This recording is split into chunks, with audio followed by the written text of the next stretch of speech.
Ma'am আসসালামু আলাইকুম। ওয়ালাইকুম আসসালাম। সবাই কেমন আছো? আসসালামু আলাইকুম ম্যাম। ওয়ালাইকুম আসসালাম। ম্যাম আলহামদুলিল্লাহ ভালো আছি। ম্যাম আপনি কেমন আছেন? আলহামদুলিল্লাহ, আমিও ভালো আছি। আসসালামু আলাইকুম মিস। ওয়ালাইকুম আসসালাম।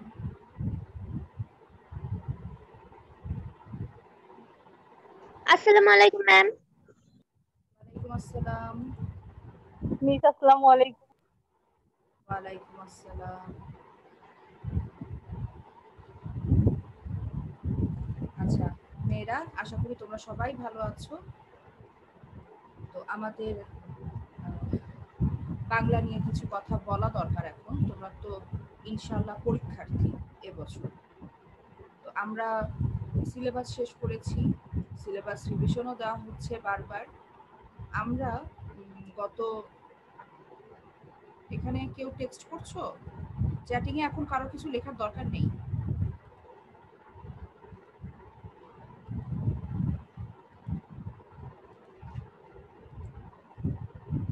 আচ্ছা, আমাদের কবিতাগুলো কয়েকবার আলোচনা হয়েছে। তোমাদের যে কবিতাগুলো তো সমস্যা সেগুলো বারবার আলোচনা করেছি। তো বাংলা প্রথম পত্রের কবিতা অংশে আশা করি আর কোনো বুঝতে কোনোটা বাকি নেই তোমাদের, সবগুলোই ভালোভাবে তোমরা বুঝে গিয়েছো। তো সহপাঠের উপন্যাস অংশে কারোর কোনো ওখানে কি অবস্থা বলো তো? উপন্যাসটা নিয়ে কার প্রিপারেশন কেমন?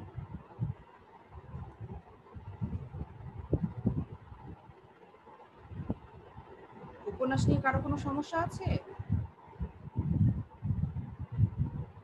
আচ্ছা, মনে হচ্ছে নেই। ঠিক আছে, তো আমরা ব্যাকরণ অংশে চলে যাব আজকে থেকে। ব্যাকরণ অংশটা আলোচনা করব। তো ব্যাকরণ আমরা বেশ অনেকবার প্রত্যেকটি টপিক আলোচনা করেছি। তো আজকে আমরা আবারও রিভিশনে যাব। যত রিভিশন হবে তোমাদের ততই প্রস্তুতিটা ভালো হবে। মিস বলো। মিস আমাদের পদ্ম থেকে সৃজনশীল সলভ করার কথা ছিল। আচ্ছা, আহ, আমরা আমাদের আজকের ক্লাসে চলে যাই। আজকের পড়াতে সবাই কি দেখতে পাচ্ছ? স্ক্রিনে দেখা যাচ্ছে কি? জি ম্যাম। আচ্ছা, আমরা আজকে পড়ব বাংলা বানানের নিয়ম। নিয়মগুলো আমরা আগেও পড়েছি। তোমরা নিশ্চয়ই অনেকেই নিয়মগুলো পারবে, এখন জিজ্ঞেস করলেও হয়তো বলতে পারবে। তবুও আমরা একটু রিভিশনে যাই। বাংলা বানানের যে নিয়মগুলো আমাদের পরীক্ষার জন্য গুরুত্বপূর্ণ, খুব বারবার আসে। তার মধ্যে একটা হচ্ছে বিদেশি শব্দের বানানের নিয়ম। তো বিদেশি শব্দ যেগুলো বাংলা ভাষায় এসেছে, যেই শব্দগুলো আসলে বাংলা ভাষায় ছিল না কিন্তু নানান বিদেশি ভাষা থেকে আমাদের বাংলা ভাষায় প্রবেশ করেছে, যে শব্দগুলো, সে শব্দগুলোকে বলা হয় বিদেশি শব্দ। এই বিদেশি শব্দগুলো লেখার জন্য বিদেশি শব্দগুলোর বানানে বেশ কিছু নিয়ম আছে। সেই নিয়মগুলো আমরা দেখব। আর আরেকটা যে প্রশ্ন আসে সেটা হচ্ছে ই কার ব্যবহারের নিয়ম। শব্দের মধ্যে ই কার ব্যবহারের কি কি নিয়ম আছে, সেখান থেকে 5টি নিয়ম আসে। আরও আসে যেটা তোমরা স্কুলেও পড়েছো, সেটা হলো নত্যবিধান। নত্যবিধান কি? নত্যবিধানের 5টি নিয়ম লিখো। এবং সত্যবিধান কি? সত্যবিধানের 5টি নিয়ম লিখো। এইভাবে এই যে কয়েকটা প্রশ্নের কথা বললাম, এই প্রশ্নগুলো খুব বেশি গুরুত্বপূর্ণ। এছাড়াও আছে অতৎসম শব্দের বানানের নিয়ম লিখো। এরকম তোমরা যখন টেস্ট পেপার দেখবে তখন দেখবে যে এই প্রশ্নগুলোই ঘুরে ফিরে বোর্ড পরীক্ষায় বারবার আসছে। সুতরাং এই প্রশ্নগুলো আমরা একটু বেশি গুরুত্ব দিয়ে পড়ব। তো প্রথমে আমরা যে নিয়মগুলো দেখব, ই কার ব্যবহারের 5টি নিয়ম আমরা আজকে দেখব। প্রথমে কি বলা হচ্ছে, প্রথম নিয়মটাতে দেখো, যেসব তৎসম শব্দে হ্রস্ব ই বা দীর্ঘ ইকার উভয় শুদ্ধ শুধু সেসব শব্দে হ্রস্বইকার ব্যবহৃত হবে। নিয়মটা ভালোভাবে লক্ষ্য করো যে যেসব তৎসম শব্দে, নিয়মটা তৎসম শব্দের জন্য, তৎসম শব্দের বানানে হ্রস্বইকার এবং দীর্ঘইকার দুটোই যদি শুদ্ধ থাকে সেক্ষেত্রে আমরা কোন কার ব্যবহার করব বলো একটু। হ্রস্বইকার। হ্রস্বইকার, ঠিক। যেমন কয়েকটা উদাহরণ দেখো, চুল্লি, তরণী, পদবী, নারী, মমি, ভঙ্গি। এই শব্দগুলো তৎসম শব্দ এবং এই শব্দগুলোর বানানে হ্রস্বইকারও শুদ্ধ, দীর্ঘইকারও শুদ্ধ। যেহেতু দুটোই শুদ্ধ সেক্ষেত্রে আমরা হ্রস্বইকার ব্যবহার করব। এরপরের নিয়মে দেখো, সকল অতৎসম শব্দে হ্রস্বইকার ব্যবহৃত হবে। যেমন খুশি, পাখি, শাড়ি। যেই তৎসম যে শব্দগুলো তৎসম নয় সেই শব্দগুলোতে যখন ই ধ্বনি আসবে তখন আমরা হ্রস্বইকার ব্যবহার করব। এই যে খুশি, পাখি, শাড়ি এই শব্দগুলো তৎসম নয়, এগুলো অতৎসম শব্দ। তাই এখানে ই ধ্বনি আসার কারণে আমরা হ্রস্বইকার ব্যবহার করেছি। এরপরে 3 নাম্বার, বিশেষণবাচক আলি প্রত্যয়যুক্ত শব্দে ইকার হবে। আমার এখানে শব্দটা, এই প্রত্যয়যুক্ত শব্দটা ভেঙে গিয়েছে, তোমরা একটু বুঝে নাও যে বিশেষণবাচক আলি প্রত্যয়যুক্ত শব্দে হ্রস্বইকার হবে। বর্ণালী, গীতালি, সোনালী, রূপালী, এখানে প্রতিটি শব্দের শেষে আলি প্রত্যয়যুক্ত হয়েছে এবং বিশেষণ অর্থে প্রযুক্ত হয়েছে। এ কারণে এই আলি যুক্ত যে প্রত্যয় সেখানে আমরা হ্রস্বইকার দিয়ে লিখব। বর্ণালী, গীতালি, সোনালী, রূপালী সমস্ত বানান হবে এই আলি প্রত্যয় হ্রস্বইকার। এরপর 4 নম্বরে দেখো, ভাষা ও জাতিবাচক নামে ইকার বসবে, অর্থাৎ ভাষার নামে হ্রস্বইকার বসবে আর জাতিবাচক নামেও হ্রস্বইকার বসবে। যেমন বাঙালি, জাপানি, ইংরেজি, ফার্সি, আরবি। এখানে জাতির নাম কোনগুলো বলো তো একজন? জাতির নাম ম্যাম বাঙালি।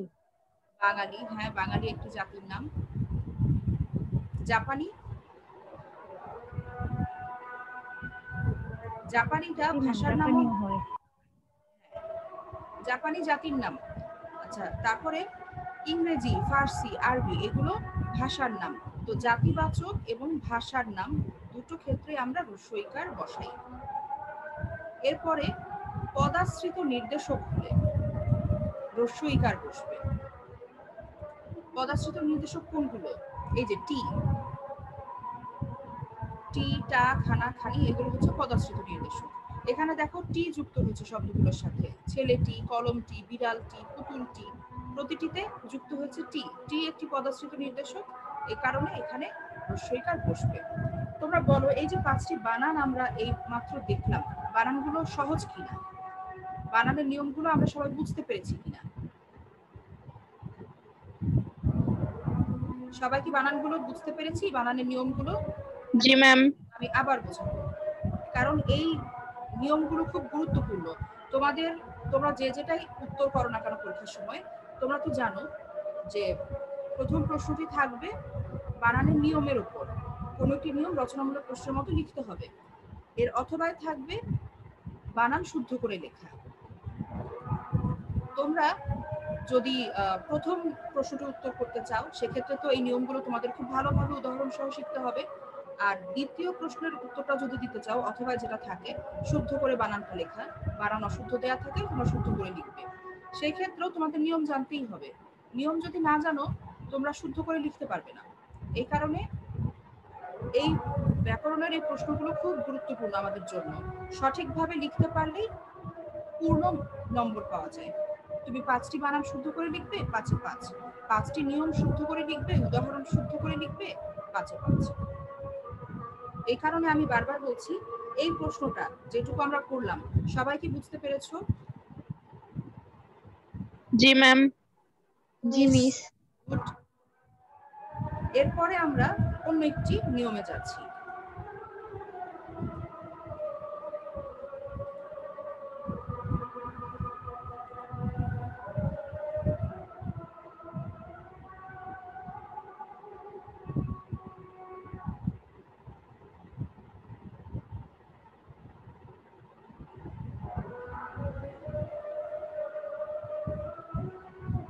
এবার আমরা দেখব অতৎসম শব্দের যে বানান, সেই বানানের নিয়ম। এক্ষেত্রে তোমরা শুরুতে একটু লিখতে পারো যে অতৎসম শব্দ কাকে বলে। লিখে আমি এখানে যেমন তোমাদের জানার জন্য লিখে দিয়েছি, তদ্ভব, দেশি ও বিদেশি শব্দ, এই শব্দগুলোকে বলা হয় অতৎসম শব্দ। বাংলা ভাষায় এ ধরনের শব্দের সংখ্যা প্রচুর, তাই অতৎসম শব্দের বানান শেখা আমাদের জন্য অত্যন্ত গুরুত্বপূর্ণ। তো বাংলা শব্দ ভান্ডারে যত শব্দ রয়েছে সেই শব্দগুলোকে আমরা 5 ভাগে ভাগ করেছি। 5টা ভাগ কেউ বলতে পারো? দেখি তো কার মনে আছে।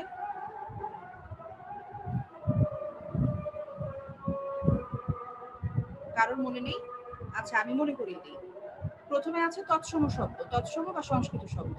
তারপরে আছে অর্ধ তৎসম শব্দ।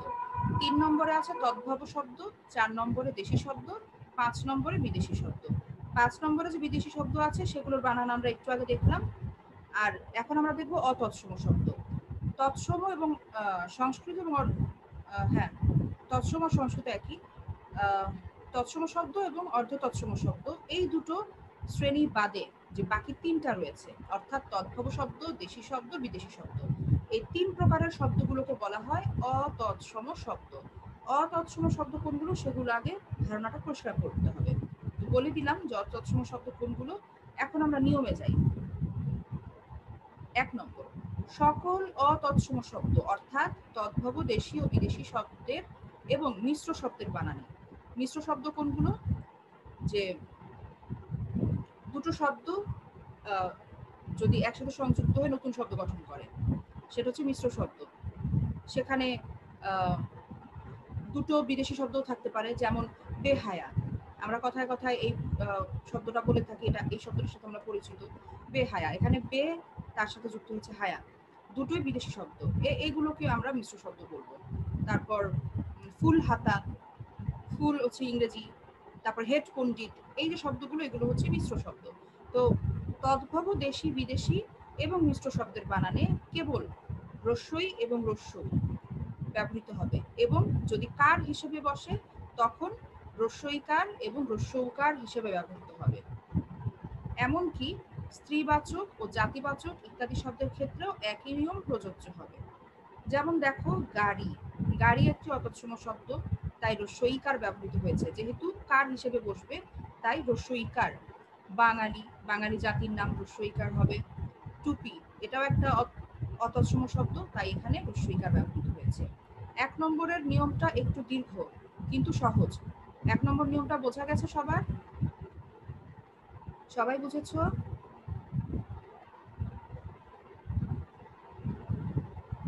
কেউ বোঝেনি? আচ্ছা, আমি আবার বলছি। দেখো, অতৎসম শব্দ হচ্ছে তদ্ভব, দেশি, বিদেশি, এই 3টি শ্রেণীর শব্দ এবং মিশ্র শব্দ।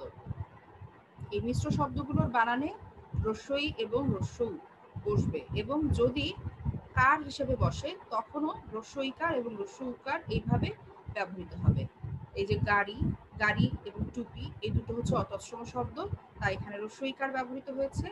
বাঙালি, বাঙালি হচ্ছে জাতির নাম, কারণ স্ত্রীবাচক ও জাতিবাচক ইত্যাদি শব্দের ক্ষেত্রেও এই একই নিয়ম বসবে, অর্থাৎ রস্যই হবে, রস্যৌ হবে, এবং কার হলে রস্যইকার এবং রস্যৌকার হবে। তাই বাঙালি শব্দটাতে আমরা দেখতে পাচ্ছি যেহেতু জাতিবাচক শব্দ, তাই এখানে রস্যইকার ব্যবহৃত হয়েছে। এবারে যাচ্ছি 2 নম্বর নিয়মে। অতৎসম শব্দের ক্ষেত্রে নত্যবিধি অনুসরণ করা হবে না, অর্থাৎ অতৎসম শব্দের বানানে কখনো মূর্ধন্য ন ব্যবহৃত হয় না, সবসময় দন্ত ন ব্যবহৃত হয়। আমরা জানি যে নত্যবিধি বা নত্যবিধান অবশ্যই তৎসম শব্দের জন্য প্রযোজ্য। অতৎসম শব্দের ক্ষেত্রে নত্যবিধানের কোনো নিয়ম অনুসরণ করা হবে না। অতৎসম শব্দের ক্ষেত্রে সব সময় দন্ত ন ব্যবহৃত হবে। যেমন ঝর্ণা, ইরান, এগুলো অতৎসম শব্দ এবং এখানে দন্ত ন ব্যবহৃত হয়েছে। যদি কোনো নিয়ম বুঝতে সমস্যা হয় বা মনে কোনো প্রশ্ন থাকে তাহলে আমাকে জিজ্ঞেস করবে। ঠিক আছে, চলে যাচ্ছি পরের নিয়মে। 3, অতৎসম শব্দের ক্ষেত্রে সত্যবিধি অনুসরণ করা হবে না। একই নিয়ম, যে একই কারণে আমরা নত্যবিধান অনুসরণ করব না অতৎসম শব্দে, সেই একই কারণে আমরা শব্দবিধিও অনুসরণ করব না, কারণ শব্দবিধিও তৎসম শব্দগুলোর জন্য প্রযোজ্য, অতৎসম শব্দগুলোর জন্য নয়। এ কারণে অতৎসম শব্দের বানানে কখনো মূর্ধন্য স ব্যবহৃত হয় না। বিদেশি মূল শব্দে যদি তালব্য স থাকে এবং দন্ত স-এর যে প্রতিসঙ্গী বর্ণ রয়েছে সেগুলো ব্যবহার করতে হবে। মানে বিদেশি শব্দের মূল উচ্চারণে যদি স থাকে তখন আমরা তালব্য স বসাবো, যদি স উচ্চারণ হয় তখন আমরা দন্ত স বসাবো, অর্থাৎ যে প্রতিসঙ্গী বর্ণ আছে শব্দের জন্য সেই বর্ণটা আমরা বসাবো। যেমন শহর, শামিয়ানা, শখ, শন, এই সবগুলোই হচ্ছে বিদেশি শব্দ।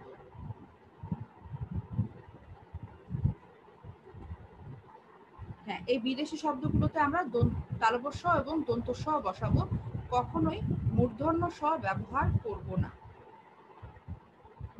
এবারে 4 নম্বর, বাংলায় বিদেশি শব্দের আদিতে বর্ণ বিশ্লেষ সম্ভব নয়, এগুলোকে যুক্ত বর্ণ দিয়ে লিখতে হবে।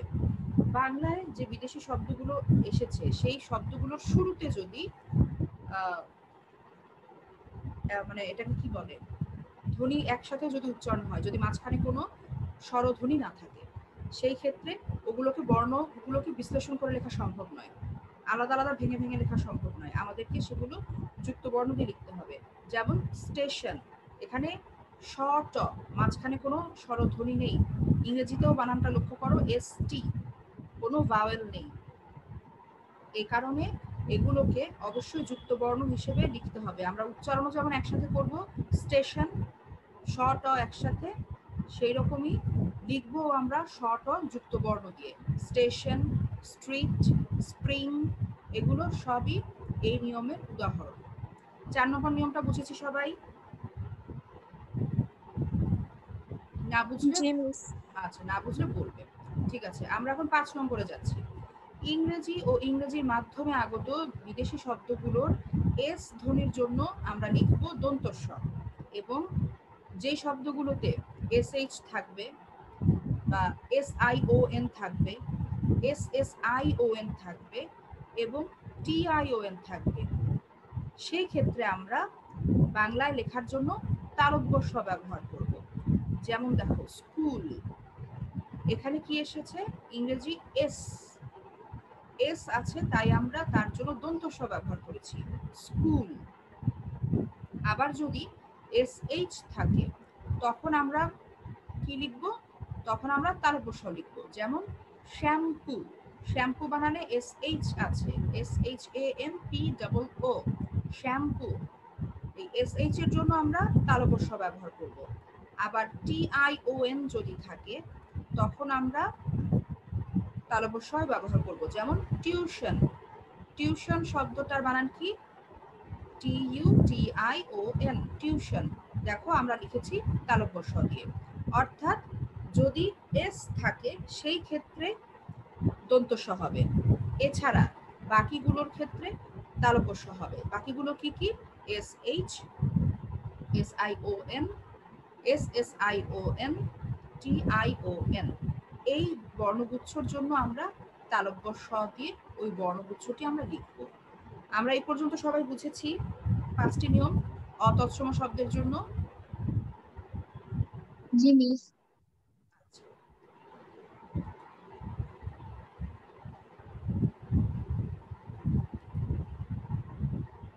এবারে আমরা নত্ব বিধান দেখব। নত্ব বিধান কাকে বলে? প্রশ্নটা এইভাবে আসে, নত্ব বিধান কাকে বলে? নত্ব বিধানের যে কোনো 5টি নিয়ম লেখো, উদাহরণ সহ লেখো। তো প্রথমে আমরা দেখি নত্ব বিধান কাকে বলে। যে রীতি অনুসারে বাংলা ভাষায় ব্যবহৃত তৎসম বা সংস্কৃত শব্দের বানানে মূর্ধন্য ন হয় তাকে নত্ব বিধান বলে। অর্থাৎ তৎসম শব্দের বানানে বা সংস্কৃত শব্দের বানানে মূর্ধন্য ন এর সঠিক ব্যবহারের নিয়মই হচ্ছে নত্ব বিধান। এই সংজ্ঞাটুকু আমাদের সুন্দর করে লিখতে হবে। তাহলে আমরা কি বুঝলাম এখান থেকে? আমরা একটু আগেও বলেছি যে নত্ব বিধান তৎসম শব্দের জন্য প্রযোজ্য, এই কারণেই অতৎসম শব্দের বানানে মূর্ধন্য ন বসে না, এটা আমরা একটু আগে শিখেছি। তো দেখো, নত্ব বিধান যখন আমরা শিখব তখন আমরা দেখব যে তৎসম বা সংস্কৃত শব্দের বানানে যখন ন আসে তখন কোন নিয়মের প্রেক্ষিতে মূর্ধন্য ন হয় সেই নিয়মকেই বলা হয় নত্ব বিধান। প্রথম নিয়মটা দেখি। তৎসম শব্দের বানানে রি, র এবং মূর্ধন্য স এই তিনটি বর্ণের পরে মূর্ধন্য ন ব্যবহৃত হয়। যেমন ঋণ, ঋণ শব্দে দেখো প্রথমে কি আছে? রি আছে। রি এর পরে মূর্ধন্য ন বসেছে। র এর পরে কি হয়? মূর্ধন্য ন হয়। কিরকম? চরণ। লক্ষ্য করো এখানে চরণ শব্দে মূর্ধন্য এর আগে কি এসেছে? র এসেছে, তাই এখানে মূর্ধন্য ন বসেছে। মূর্ধন্য স এর পরে মূর্ধন্য ন হয়। যেমন ক্ষীণ, এই ক্ষীণ শব্দের বানানে মূর্ধন্য স কোথায়? এখানে তো আমি ক্ষীয় দেখতে পাচ্ছি, কেউ বলতে পারো এখানে মূর্ধন্য স কোথায়? হ্যাঁ, মূর্ধন্য স মিলে ক্ষীয় হয়। আমি ব্র্যাকেটে দেখো লিখে দিয়েছি তোমাদের বোঝার সুবিধার্থে যে ক্ষীয় মানেই হচ্ছে ক এর সাথে মূর্ধন্য স এর একটা সংযোগ। এই দুটো বর্ণ সংযুক্ত হয়ে ক্ষীয় তৈরি হয়েছে। এ কারণে এই যে ক্ষীণ বানানটা এইখানে আমরা মূর্ধন্য স এর পরে মূর্ধন্য ন বসিয়েছি। এই গেল আমাদের 1 নম্বর নিয়ম। এরপরে 2 নম্বরে যুক্ত ব্যঞ্জন বর্ণের ক্ষেত্রে ট বর্গীয় বর্ণের আগে মূর্ধন্য ন বসে। আমরা সবাই বর্গ জানি, বর্গগুলো ক থেকে প পর্যন্ত আমাদের যে ব্যঞ্জন বর্ণগুলো আছে সেখানে ক থেকে প পর্যন্ত, ক থেকে ম পর্যন্ত যে 25টি বর্ণ আছে সেই 25টি বর্ণকে 5টি বর্গে ভাগ করা হয়েছে। প্রতিটি বর্গে 5টি করে বর্ণ থাকে। ক বর্গে আছে ক, খ, গ, ঘ, ঙ। প্রথম বর্ণটির নামানুসারে বর্গের নাম করা হয়েছে। প্রথমে আছে ক, তাই এটি ক বর্গ। ক বর্গের 5টা বর্ণ কি কি? ক, খ, গ, ঘ, ঙ। এরপরে আছে চ বর্গ। চ বর্গের 5টি বর্ণ কি বলতো? কি হবে? চ, ছ, বুকে জ, জহনীয়। চ, ছ, বর্গীয় জ, ঝ, ইয়। এটা হচ্ছে চ বর্গের বর্ণ। এরপরে আসছে ট বর্গ। ট বর্গের বর্ণগুলো বলো। ট, ঠ, ড, ঢ, মদিনা দন্তন্য। আচ্ছা, এই যে আমরা বর্গগুলো দেখলাম, বর্গগুলো আমরা চিনলাম, তো যখন আমরা দেখব যে ট বর্গীয় বর্ণর আগে ন আসছে তখন আমরা মূর্ধন্য ন বসাবো। যেমন দেখো বন্টন, এখানে ট বর্গীয় বর্ণ কোনটা এসেছে? ট। তো ট এর আগে আছে ন, তাই আমরা এখানে কি বসালাম? মূর্ধন্য ন বসালাম। মূর্ধন্য নটা এমন ভাবে লিখবে যেন মাত্রা ছাড়া থাকে, কখনোই যেন দন্ত ন এর মতো দেখা না যায়। ওরকম যদি তোমাদের হাতের লেখা অস্পষ্ট হয় তখন কিন্তু খাতায় নম্বর কাটা যাবে, বোঝাই যাবে না যে এটা দন্ত ন লিখেছো না মূর্ধন্য ন লিখেছো। আমি এই যে সংযুক্তটার কথা বলছি, ন, ট, ন, ঠ, ন, ড, এই যুক্ত বর্ণগুলোর কথা বলছি। এখানে যেন স্পষ্টভাবে বোঝা যায় যে তুমি মূর্ধন্য ন লিখেছো। ঠিক আছে? পরেরটা কিন্তু দন্তন্য। এই যে বন্টন, শেষেরটা দন্তন্য। লুণ্ঠন, শেষেরটা দন্তন্য।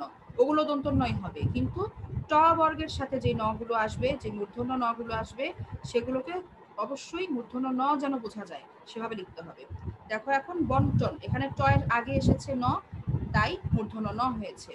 লুণ্ঠন, ঠ একটি ট বর্গীয় বর্ণ, তাই এখানে মূর্ধন্য ন বসেছে। খণ্ড, খণ্ড বানানে ড হচ্ছে ট বর্গীয় ধ্বনি, ট বর্গীয় বর্ণ। এ কারণে ড এর আগে যখন ন এসেছে আমরা তখন মূর্ধন্য ন লিখেছি। 2 নাম্বার নিয়মটা আমরা সবাই কি বুঝতে পারলাম? জি মিস। আচ্ছা, ঠিক আছে, তাহলে আমরা পরের নিয়মে যাই। 3 নম্বরে দেখো প্র, পরি, নির এই 3টি উপসর্গের পর সাধারণত মূর্ধন্য ন ব্যবহৃত হয়। কোন 3টি উপসর্গ? আমরা জানি উপসর্গ কি কি। উপসর্গের মধ্যে 3টা এখানে বলা হয়েছে, প্র, পরি, নির। এই 3টি উপসর্গের পরে সাধারণত মূর্ধন্য ন ব্যবহৃত হবে। যেমন প্র উপসর্গের পরে আছে প্রণয়। এখানে আমি দুঃখিত যে তোমাদের যখন আমি এখানে ওপেন করলাম এই ওয়ার্ডগুলো ভেঙে গেছে, এখানে ক এর উপর রেফের মতো দেখাচ্ছে। এটা তোমরা একটু বুঝে নাও যে এগুলো শব্দগুলো ভেঙে গেছে আমার, কি কারণে বুঝতে পারলাম না। তো এখানে এটা প এর উপর রেফ না, এটা প রফলা হবে।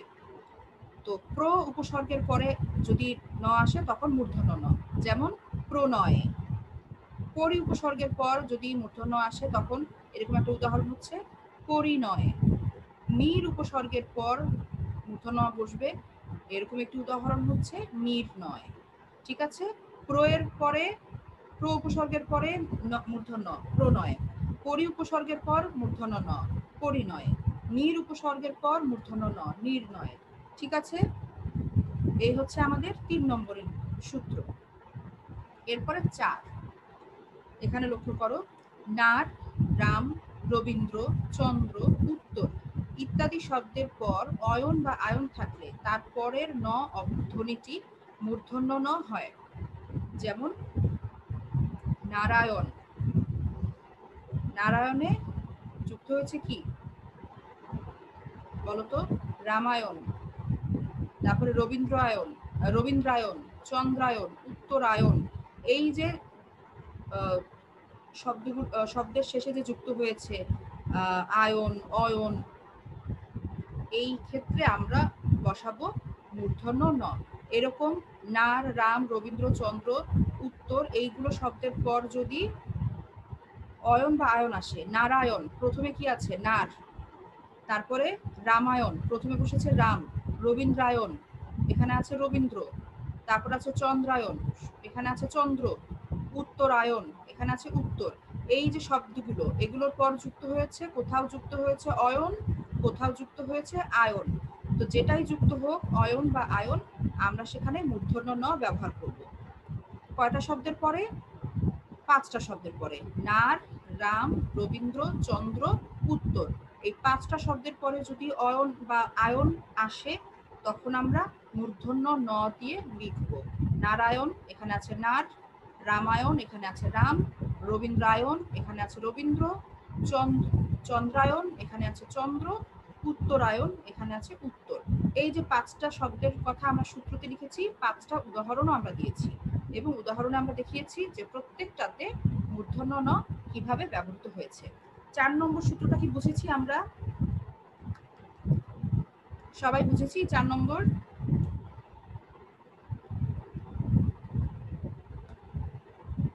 আচ্ছা, এবার আমরা যাই 5 নম্বরে, আমাদের শেষ নিয়ম যেটা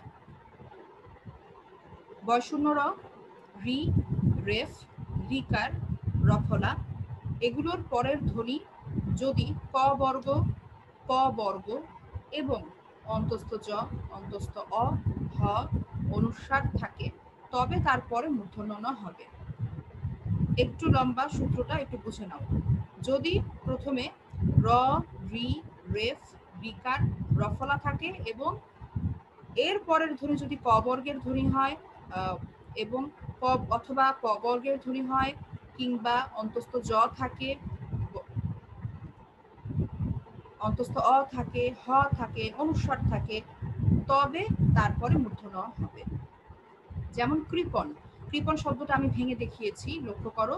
প্রথমে আছে ক, তারপরে আছে কি আছে রিকার আছে, তারপরে আছে প, প হচ্ছে প বর্গীয় ধ্বনি, তাই এর পরের নটি আমরা মূর্ধন্য ন লিখেছি। কৃপণ প্রথমে ক, তারপরে আছে রেফ, রিকার, রিকারের পরে আছে প বর্গীয় ধ্বনি, তাই মূর্ধন্য হয়েছে। হরিণ এখানে কি আছে র,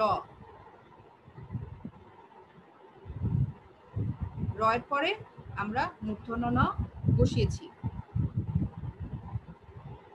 অর্পণ এখানেও দেখো রেফ আছে, রেফের পরে কি আছে প, প বর্গীয় ধ্বনি, তাই মূর্ধন্য ন হয়েছে অর্পণ। এরপরে দেখো লক্ষণ, লক্ষণে কি আছে প্রথমে ক, তারপরে মূর্ধন্য স, ক ক্ষীয় মানে হচ্ছে ক এবং মূর্ধন্য স, এরপরে এসেছে মূর্ধন্য ন। ঠিক আছে, আমরা এই নিয়মটা বুঝেছি সবাই।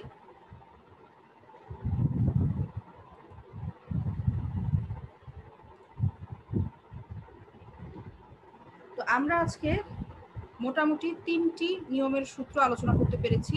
প্রথমটি হচ্ছে অতৎসম শব্দের নিয়ম, হ্রস্বইকার লেখার নিয়ম এবং নত্যবিধি। এই 3টা নিয়ম আমাদের জন্য খুবই গুরুত্বপূর্ণ। আমরা 3টা নিয়মই শিখেছি। তোমরা বাসায় সত্যবিধিটা একটু দেখবে। এগুলো আমরা আগেও করেছি, তাই সত্যবিধিটা রিভিশন দিতে আশা করি সমস্যা হবে না। যদি কোনো সমস্যা থাকে আমাকে নেক্সট ক্লাসে জানাবে, আমি অবশ্যই আলোচনা করব। এবারে আমরা অ্যাটেন্ডেন্স দিয়ে দিই, আমাদের হাতে সময় কম। প্রথমে আসবে হিউম্যানিটিজ। হিউম্যানিটিজ এসে অ্যাটেন্ডেন্স দাও।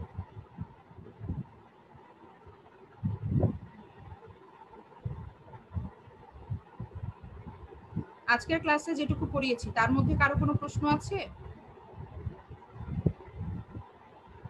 ম্যাম আমি তো একবার দিয়েছি। কে বলছো? তাজরিনা? না ম্যাম, মোনালিসা। কি দিয়েছো তুমি? প্রেজেন্ট দিয়েছি, চ্যাট বক্সে নাম দিয়েছি।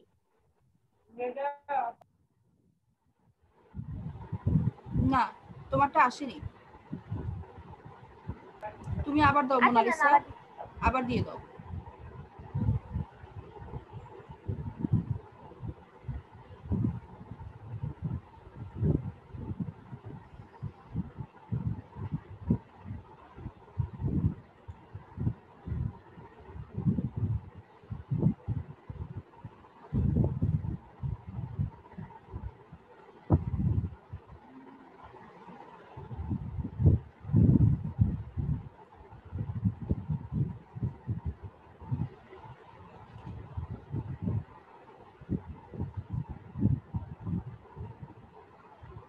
নুসরাত জাহান ইশিতা, তুমি রোল লেখনি, গ্রুপের নামও লেখনি। নুসরাত জাহান ইশিতা আবার লিখবে, অ্যাটেন্ডেন্স আবার দিবে, রোল নাম্বার লিখবে এবং গ্রুপের নাম লিখবে।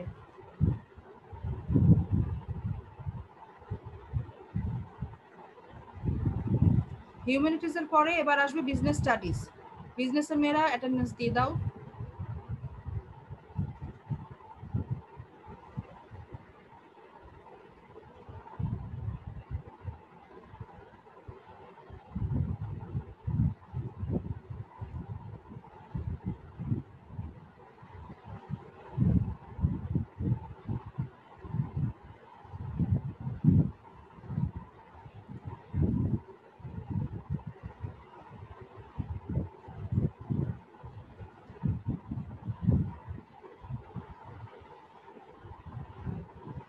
আচ্ছা, বিজনেস স্টাডিজ দেওয়া শেষ, এবারে সায়েন্স এসো।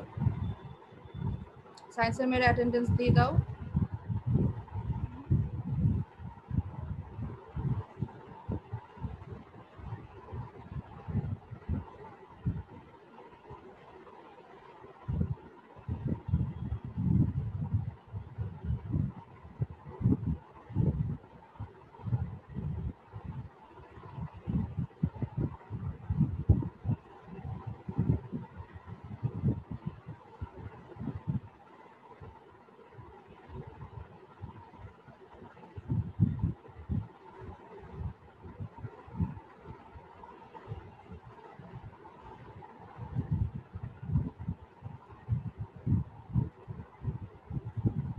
সবার কি অ্যাটেন্ডেন্স দেওয়া শেষ হয়েছে? কেউ বাকি আছো? নো মিস, লিখছিলাম। লিখছিলে? আচ্ছা, লেখো।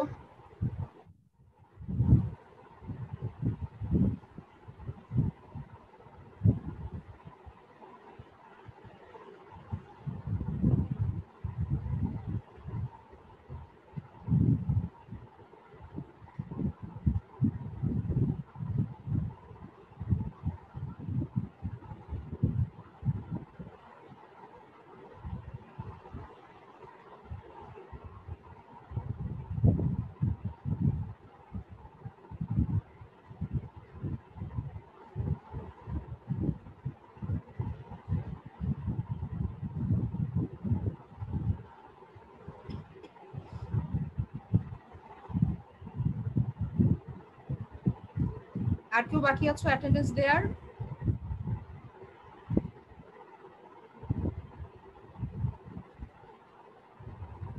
কেউ বাকি নেই, ঠিক আছে। তাহলে আমি অ্যাটেন্ডেন্সটা সেভ করে ফেলছি।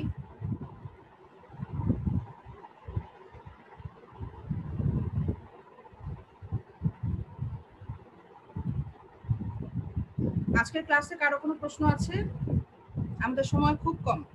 কারো কোনো প্রশ্ন আছে? নেই। না ম্যাম, বুঝেছি। ঠিক আছে, তোমাদের সবাইকে অনেক ধন্যবাদ। ইনশাআল্লাহ আগামী ক্লাসে তোমাদের সাথে আবার দেখা হবে। তোমরা সকলে ভালো থেকো, সুস্থ থেকো। দেখা হবে আগামী ক্লাসে। আল্লাহ হাফেজ।